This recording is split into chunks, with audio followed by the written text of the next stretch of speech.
Hello guys, welcome to Trading Tales. Today is 10th May 2023 and we are doing the post market analysis for bank Nifty.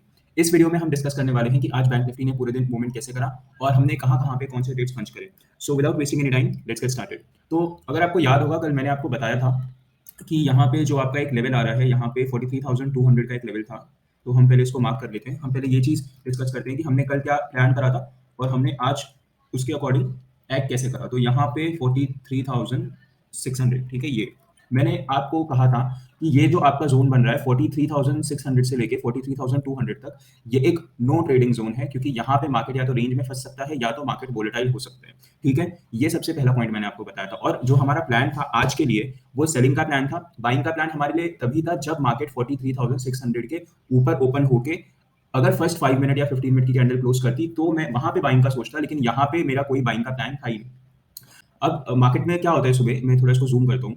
Okay, देखिए अभी हम इसको यहाँ से समझते हैं. आज का वीडियो बहुत ही इंटरेस्टिंग होने वाला है क्योंकि आज मैं आपको बहुत सारे यूनिक पॉइंट्स बताने वाला हूँ. और प्लीज इस वीडियो को आप लास्ट तक देखना क्योंकि आई एम श्योर कि आप इस वीडियो को अगर लास्ट तक देखेंगे तो आपको बहुत सारे पॉइंट्स सीखने के लिए मिलेंगे और शायद आपको ये चीज समझ आए कि आपको वोलेटाइल डे को पहले 15 मिनट में या आधे घंटे में कैसे आइडेंटिफाई करना है. ठीक है, तो हम स्टार्ट करते हैं. तो मार्केट में ये पहली 15 मिनट की कैंडल जब भी बनती है तभी मैंने ग्रुप पे लिख दिया था कि आज का जो मेरा प्लान है वो मेरा बाइंग का प्लान है. मेरा सेलिंग का प्लान वहाँ पे कैंसिल हो गया था क्योंकि मार्केट में यहाँ इस वाले जोन पे और इस वाले जोन पे हमें सपोर्ट मिल रहा था. ठीक है, तो फिर जैसे ही ये कैंडल क्लोज हुई और ये वाली कैंडल बन गई, ये दोनों कैंडल बनने के बाद मैंने टेलीग्राम चैनल पे लिख दिया कि आज मैं कोई ट्रेडिंग बिल्कुल नहीं करने वाला क्योंकि मुझे समझ आ गया था पहले कि आज मार्केट में ट्रैपिंग होने वाली है, आज ट्रैपिंग होगी.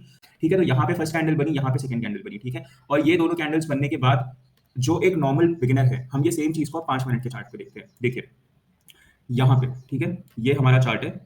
ओके, देखिए ये चार्ट है हमारा.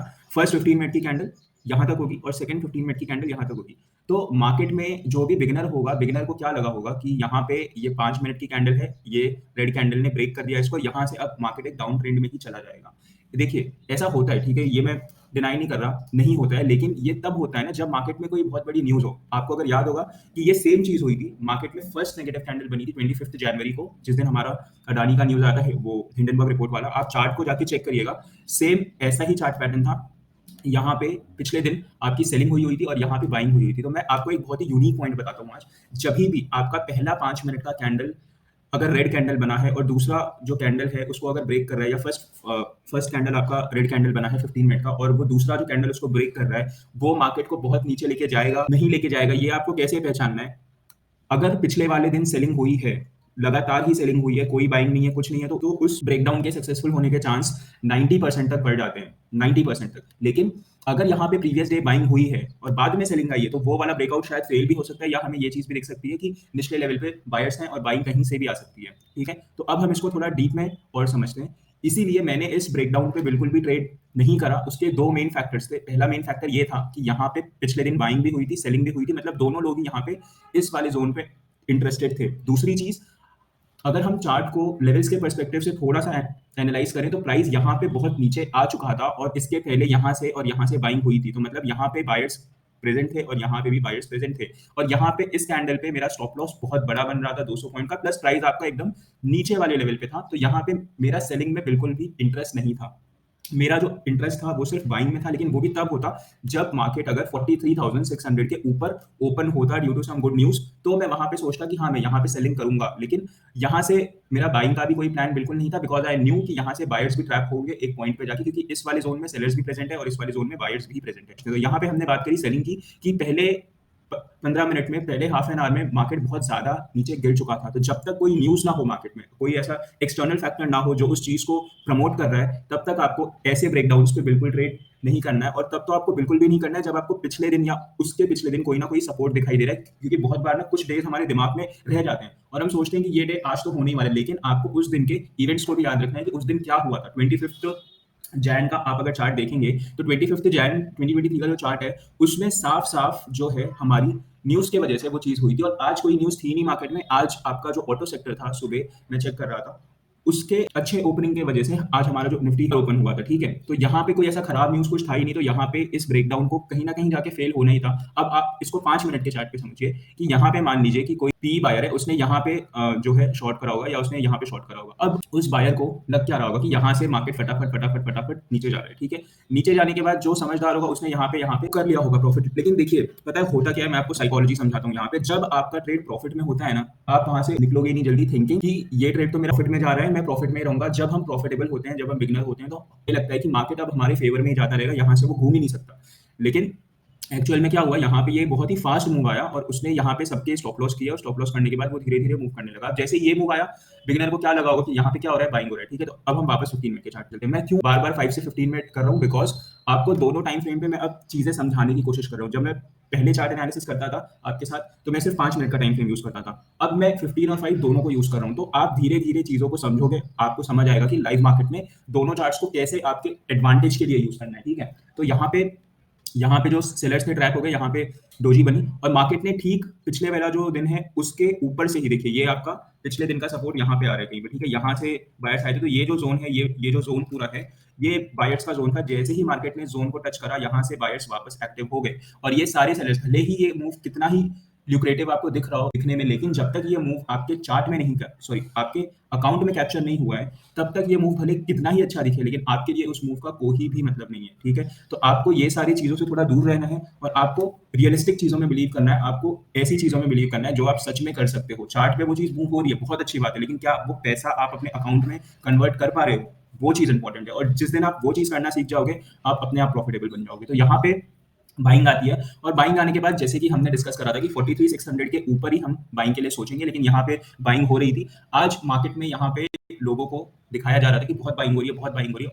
और आप देखिए यहाँ पे आके एग्जैक्टली पिछले टाइम यहाँ से सेलिंग आई थी। देखिए ये आपका पॉइंट है। यहाँ से मैं थोड़ा चार्ट को यहाँ कर लेता हूँ तो आपको और अच्छे से समझ में आएगा। और यहाँ पे एक लाइन भी ड्रॉ करता हूँ, देखिए ये पॉइंट, ठीक है। ये देखिए ये पॉइंट, मार्केट ने एक बार यहाँ से सेलिंग करी, वापस ओपनिंग पे यहाँ से सेलिंग करी और जैसे ही प्राइस इस लेवल के पास पहुंचा, मार्केट ने यहाँ पे जितने भी लोगों ने बाइंग करी थी, और ये 15 मिनट का चार्ट है, मैं इसको अगर 5 मिनट पे लेके जाऊंगा, सॉरी मैं ये 15 मिनट का चार्ट है, मैं यहाँ पे इसको अगर 5 मिनट में कन्वर्ट करूँ वापस से, तो ये देखिए यहाँ पे जितने भी लोगों ने बाइंग करी थी थिंकिंग कि अब मार्केट इस हाई को ब्रेक कर देगा, मार्केट इस हाई को ब्रेक कर देगा, उन सारे लोगों का यहाँ पे जल्दी से स्टॉप लॉस हो गया। स्टॉप लॉस लेकर मार्केट वापस ऊपर गया, वापस नीचे आया, वापस ऊपर गया।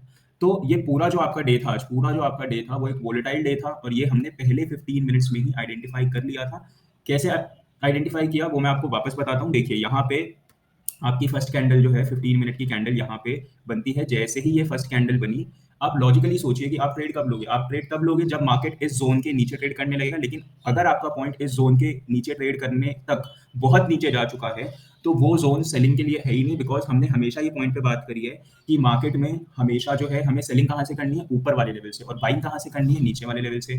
बहुत ही कॉमन सी चीज़ है, हमने ये चीज़ बार बार डिस्कस करी है। मार्केट ने जैसे ही प्रीवियस डे लो को तोड़ा, वो तोड़ने के बाद ऑलमोस्ट एक मूव दे चुका था और यहाँ पे सपोर्ट जोन थे, यहाँ पे सपोर्ट जोन था, इसके नीचे सपोर्ट जोन था। कल मैंने बात भी करी थी कि हम यहाँ पे ट्रेड करेंगे अगर मार्केट गैप अप खुलता है और वो फर्स्ट कैंडल को ब्रेक करता है। मार्केट गैप अप भी खुला, फर्स्ट कैंडल को ब्रेक भी करा, सब करा उसने, लेकिन नीचे प्रीवियस डे क्लोज का सपोर्ट एकदम नीचे था। मतलब ये सपोर्ट ले भी सकता था, उसको तोड़ भी सकता था। मार्केट अगर यहाँ कहीं पे ओपन था और फिर वो ऐसी चीज करता, तो यहाँ से प्रीवियस डे का क्लोज का जो सपोर्ट है वो बहुत दूर था।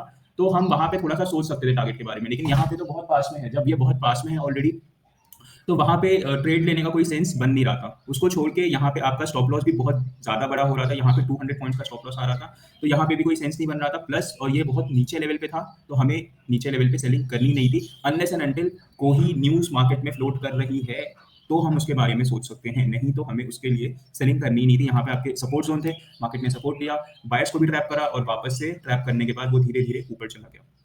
ठीक है, तो ये हमारी एनालिसिस थी कि देखिए मार्केट जो है ना, आपको बहुत बार एंटाइज करेगा ट्रेड लेने के लिए, आपको बहुत बार फोर्स करेगा, आपको ऐसी कंडीशंस दिखाएगा जहां पे आपको सब चीज एकदम अच्छा लग रहा होगा और आपको वहां पे ट्रेड लेने का मन भी करेगा। लेकिन एज लॉन्ग एज वो फैक्टर्स आपके स्ट्रैटेजी को सूट नहीं करते, वो फैक्टर्स आपके स्ट्रैटेजी के साथ कॉन्फ्लुएंस नहीं करते, तब तक आपको ट्रेड बिल्कुल नहीं पंच करना है।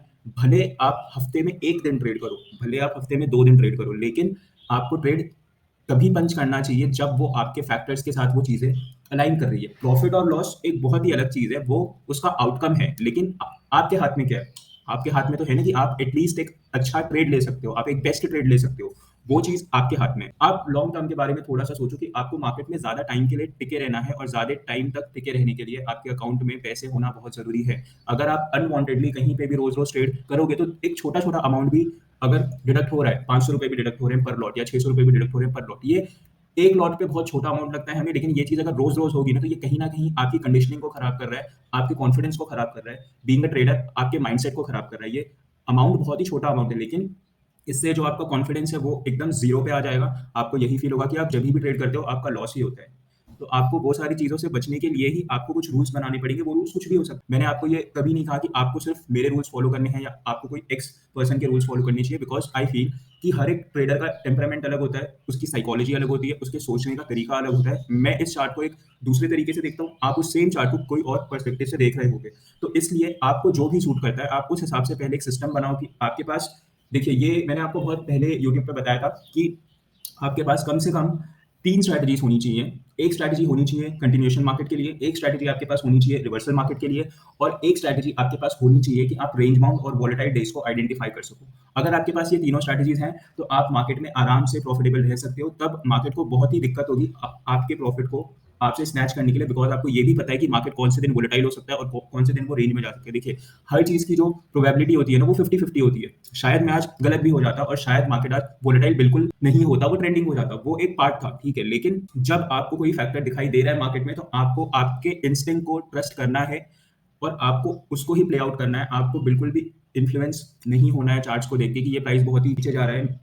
मैंने अगर सेल कर लिया होता तो शायद मुझे बहुत ज़्यादा प्रॉफिट हो जाता, या ये चार्ट बहुत ही ऊपर जा रहा है, मैंने बाय कर लिया होता तो मुझे बहुत ज़्यादा प्रॉफिट हो जाता। ऐसा आपको कुछ नहीं करना है, बिकॉज़ अगर आप ऐसा करोगे, तो आप बहुत ही जल्दी अपने अकाउंट का सारा पैसा वाइप आउट कर दोगे, बिकॉज़ आप रोज़-रोज़ ट्रेड ढूँढोगे, हर जगह ट्रेड ढूँढोगे और मैं आपको ये चीज़ 110% गारंटी के साथ बोल सकता हूँ कि आप अगर मार्केट में रोज़ ट्रेड कर रहे हो, एज़ लॉन्ग एज़ आपके पास बहुत ज़्यादा एक्सपीरियंस नहीं है 5-10 सालों का, तो आपसे मार्केट ज़रूर पैसा लेगा। अगर उसने आज आपको 5,000 का प्रॉफिट दिया है, तो market has the potential, market has the capability कि वो कल आपसे 8,000 का लॉस भी आपको दे सकता है। आपको जिस दिन ये चीज़ समझ आ जाएगी कि आप कौन से टाइप के ट्रेडर हो, आपको क्या चीज़ सूट करती है, आपको रोज़ ट्रेड करना सूट करता है या आपको कम ट्रेड्स लेने हैं लेकिन अच्छे ट्रेड्स लेने हैं, आपको वो स्टाइल सूट करता है, तो आप वैसे अपने आप को डेवलप कर सकते हो। आप अगर रोज़ ट्रेड करोगे, तो आपको फिर छोटे-छोटे पॉइंट्स पे टारगेट करना होगा कि मैं 100 पॉइंट कैप्चर कर लूँ, 150 पॉइंट कैप्चर कर लूँ और फिर आपको स्क्रीन बंद करना होगा, बिकॉज़ ये चीज़ बहुत ही एविडेंट है कि मार्केट हर दिन ट्रेंड आपको बिल्कुल नहीं देगा। नॉर्मल मार्केट में पूरे साल में मार्केट सिर्फ 40% टाइम्स ट्रेंडिंग होता है, बाकी 60% टाइम या तो वो वोलेटाइल होगा या तो वो रेंज बाउंड होगा। तो ट्रेंड आपको सिर्फ 40% टाइम ही मिलना है, मतलब 5 दिन में से आपको 2 दिन ही ट्रेंड मिलेगा, बाकी दिन आपका मार्केट रेंज में रहेगा या तो बहुत ज़्यादा वोलेटाइल हो जाएगा। तो ये चीज़ आपको कहीं न कहीं सेट करनी है कि आपको 5 के पाँचों दिन ट्रेड करने हैं या आपको 5 में से 2 ही दिन ट्रेड करने हैं। अब आप जिस 2 दिन ट्रेड कर रहे हो, वहाँ पे आपका लॉस भी हो सकता है, वहाँ पे आपका प्रॉफिट भी हो सकता है। तो वो एक दूसरा फैक्टर है कि आपको लॉस और प्रॉफिट को कैसे मैनेज करना है, ठीक है? तो ये हमारी बात हो गई आज को लेके। अब हम बात करते हैं कि कल क्या हो सकता है मार्केट में, कल को लेके हमारा प्लान क्या है? देखिए, प्लान बहुत ही सिंपल सा है।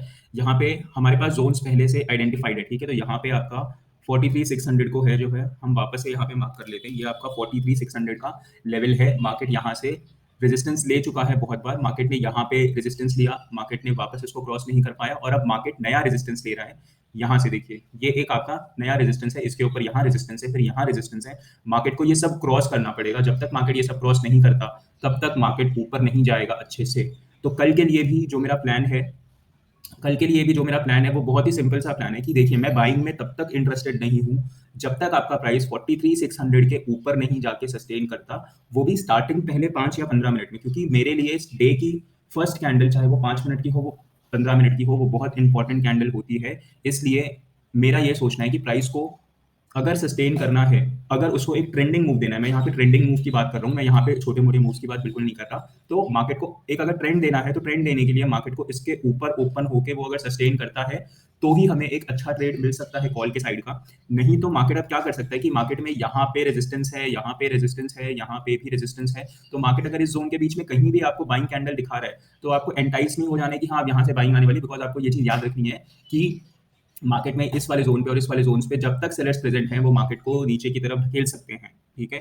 तो यहाँ पे मेरा जो ज़्यादा व्यू है, एक जो व्यू है वो मेरा सेलिंग की तरफ का ज़्यादा है, बिकॉज़ मार्केट में यहाँ पे सेलर्स प्रेज़ेंट हैं। जब तक मार्केट 43,600 को ब्रेक करके सस्टेन नहीं करता पहले ही कैंडल में, या तो देखिए यहाँ पे कोई गुड न्यूज़ आ जाए और गुड न्यूज़ आने के बाद मार्केट सीधे आपका यहाँ पे हो जाए गैप अप ओपनिंग, और होने के बाद फिर मार्केट यहाँ से एक सीधा एक मूव दे जो फटाफट पूरे दिन ट्रेंडिंग हो जाए वो। लेकिन अगर वैसा नहीं होता है, तो यहाँ पे जो मेरा व्यू है वो एक सेलिंग साइड का व्यू है। यहाँ से मार्केट का बहुत ही हाई चांस है कि मार्केट का रिवर्सल भी कर सकता है, बिकॉज़ मार्केट ने यहाँ पे 1 बार 2 बार रेजिस्टेंस दे चुका है और यहाँ से बहुत ही बड़े-बड़े मूव्स दिए हैं मार्केट ने। तो मार्केट यहाँ से रिवर्स भी कर सकता है कल। तो कल जैसी ही सिचुएशंस होंगी हम उस कंडीशन के हिसाब से मार्केट को सेल करने का देखेंगे। जो भी कंडीशंस होंगी वो मैं आपको टेलीग्राम चैनल पे लाइव मार्केट में अपडेट कर देता हूँ। आप वहाँ पे जाके उसको चेक कर सकते हैं और वहाँ से आप कुछ ना कुछ सीख सकते हैं। ठीक है?